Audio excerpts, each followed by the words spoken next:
Bonsoir, chers amis. Bienvenue à votre émission Eden Show. Je suis la révérende Rose Daway. C'est un plaisir pour moi de vous servir ce soir. Ce soir, notre émission va se porter sur le message d'une femme qui a souffert, une femme qui a eu une situation difficile, une maladie incurable. Cette femme est citée par Jésus lui-même. Cette femme est citée par le Nouveau Testament. Cette femme peut nous rappeler notre histoire. L'histoire de cette femme peut ressembler à l'histoire de beaucoup de personnes de nos jours qui ont des situations impossibles, difficiles, qui paraissent sans solution. Mais j'ai une bonne nouvelle ce soir pour vous. C'est de dire que Jésus est la solution et avec Jésus, tout est possible. Jésus est le maître absolu de notre mission Eden Show. Ce soir, comme j'ai dit tantôt, notre mission va se porter sur cette femme qui a vécu une situation difficile et cette situation qui paraissait sans solution. Mais voici que cette femme va prendre une décision. Nous allons prendre nos Bibles. Si vous voulez faire l'étude avec moi, on peut le faire ensemble. Nous allons prendre nos Bibles dans le livre de Marc, au chapitre 5, versets 25 à 34. Nous allons lire. Mais avant de lire, nous allons prier. Seigneur, nous te bénissons parce que tu prends le contrôle de ce moment, prends le contrôle de ce message que nous allons apporter, que toi-même tu parles au travers de ta servante que je suis, pour bénir ton peuple, pour délivrer, pour guérir, restaurer et bénir à tous égards. Au nom de Jésus, j'ai ainsi prié. Amen. Alors, nous prenons nos Bibles, Marc chapitre 5, verset 25. Nous lisons la parole. Or, il y avait une femme atteinte d'une perte de sang depuis 12 ans. Elle avait beaucoup souffert entre les mains de plusieurs médecins. Elle avait dépensé tout ce qu'elle possédait. Elle n'avait éprouvé aucun soulagement, mais était allée plutôt en empirant. Ayant entendu parler de Jésus, elle vint dans la foule par derrière et toucha son vêtement. Au même instant, la perte de sang s'arrêta et elle sentit dans son corps qu'elle était guérie de son mal.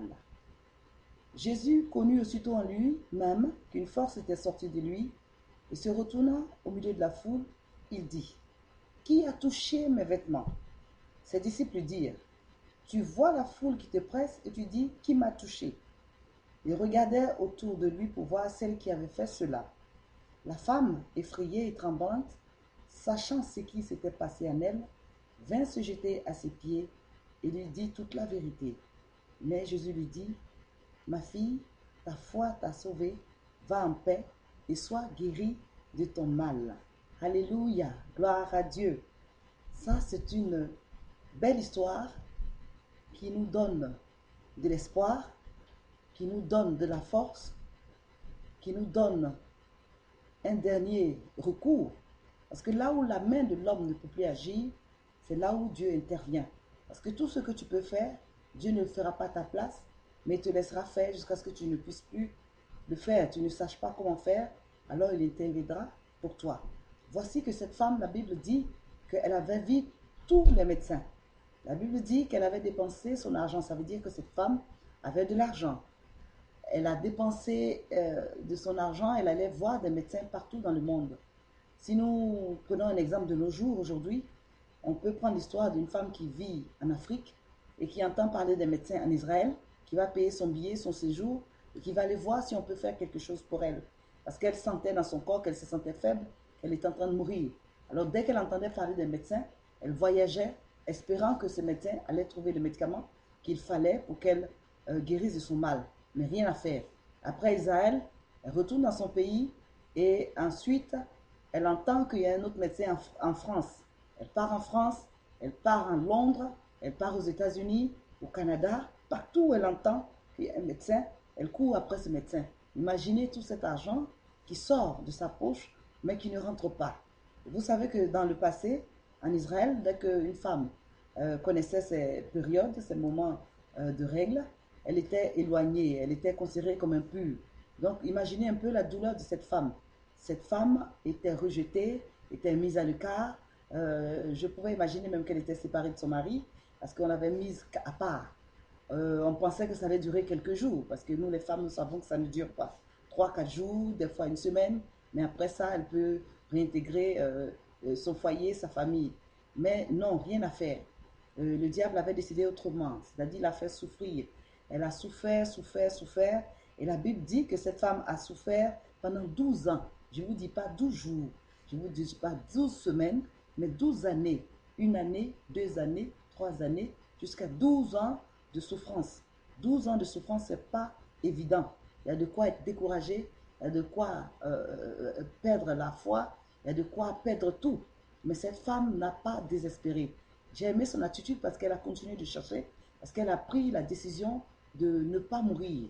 Elle a refusé de mourir. Toi qui m'écoutes, tu peux prendre la décision de dire, oh, moi, je ne veux pas mourir. Je veux me battre jusqu'à la fin. Je veux chercher la solution. Cette femme a cherché la solution d'elle-même. Mais Dieu merci, un jour, alléluia, elle entend parler d'un homme, d'une personne qui est en train de faire des miracles dans la ville.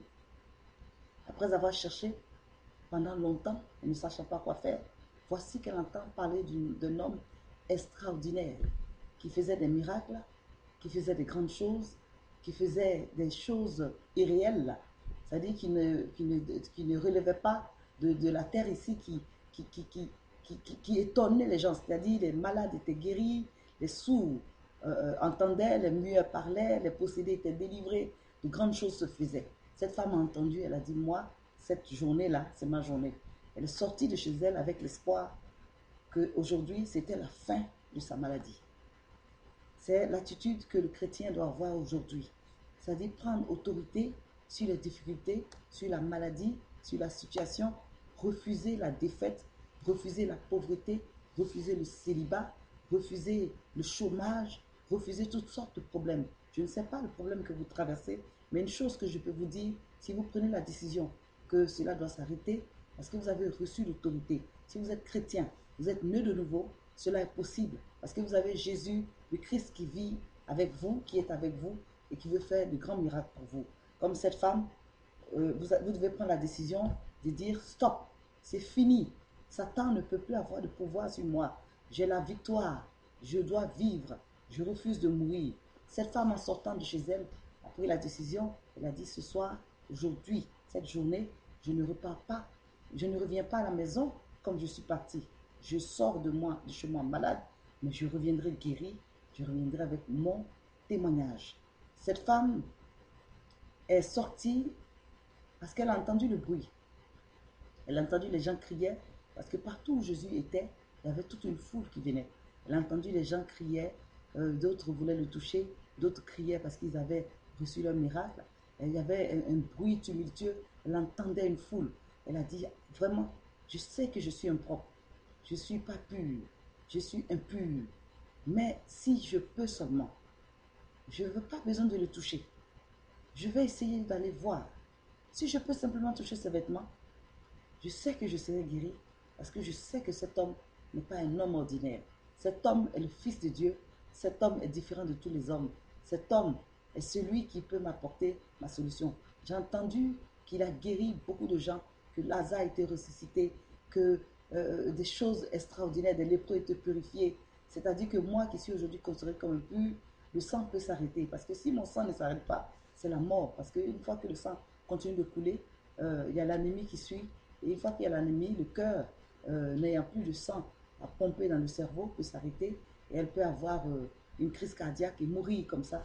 C'est-à-dire quitter cette terre sans avoir eu quelqu'un pour la délivrer. Donc elle est partie de chez elle. Elle a dit, moi aujourd'hui c'est la fin, je dois vivre. Elle est sortie, elle a dit, je veux toucher son vêtement. Elle a été, malgré la foule, elle s'est frayé un chemin, elle a touché son vêtement. Dès qu'elle a touché le vêtement, comme nous l'avons lu au début, Jésus a senti qu'une force était sortie d'elle. Alléluia. Une force était sortie d'elle parce que la femme a touché avec une telle foi. Elle a dit non, aujourd'hui, je dois guérir. Elle a déclenché sa foi. Elle a utilisé la foi parce que la Bible dit que la foi est une ferme assurance des choses qu'on espère. une démonstration de celles qu'on ne voit pas. Une ferme assurance des choses qu'on espère, une démonstration de celles qu'on ne voit pas. Cela se trouve dans Hébreux chapitre 11, verset 1, qui est la définition de la foi. La foi est une ferme assurance des choses qu'on espère, une démonstration de celles qu'on ne voit pas. Cette femme a espéré qu'elle était guérie. Elle voulait voir la démonstration de sa guérison. Elle a dit, moi, je crois en cet homme, je crois qu'il est le Messie, il est le Fils de Dieu, il a autorité sur toutes les situations, il peut me guérir.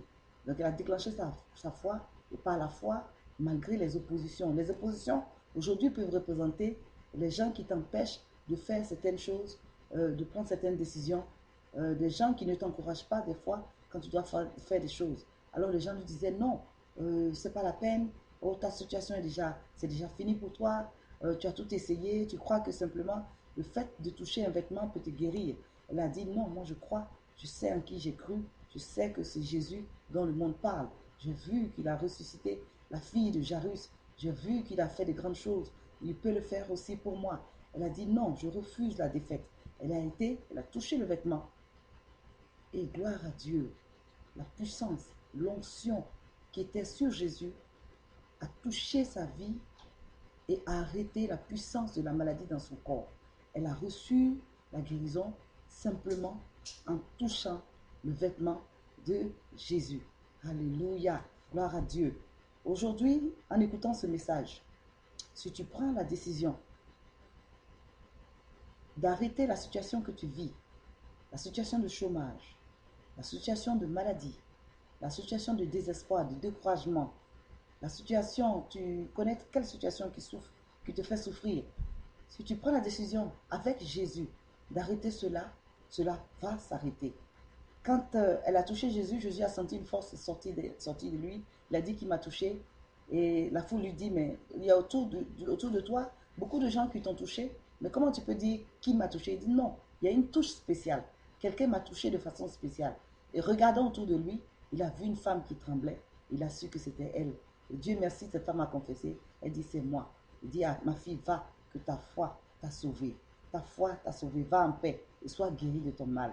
Alléluia. Ce soir, si tu crois que Jésus peut faire de grandes choses, si tu crois, alors fais cette prière avec moi. Seigneur Jésus, je veux guérir. Envoie ton onction, envoie ta puissance pour me guérir. Je crois en ta parole. Je sais que tu es puissant. Je sais que tu es vivant. Si tu ne le connais pas, tu peux prier avec moi. Répète après moi, Seigneur Jésus, je veux t'accepter ce soir comme mon Seigneur et Sauveur personnel. Je te demande, Père, de pardonner toutes mes offenses, tous mes péchés contre toi et de me laver avec le sang de l'agneau. Efface mon nom dans le livre de mort et écris mon nom dans le livre de vie. Et voici la situation que je traverse. Je prie que tu fasses un miracle. Tu es le Dieu de miracles. Le Dieu qui agit pour cette femme peut faire la même chose pour moi. Père, fais de grandes choses. Que j'ai un témoignage à apporter à cette émission Eden Show. Je te remercie, Père, pour ce message que j'ai entendu. Sois béni parce que tu me délivres. Bénis mon mariage, bénis ma vie spirituelle, bénis mes affaires, bénis ma santé, bénis tout ce qui me concerne, bénis ma famille, mes projets et toutes choses. Sois béni. Au nom de Jésus, j'ai ainsi prié. Amen.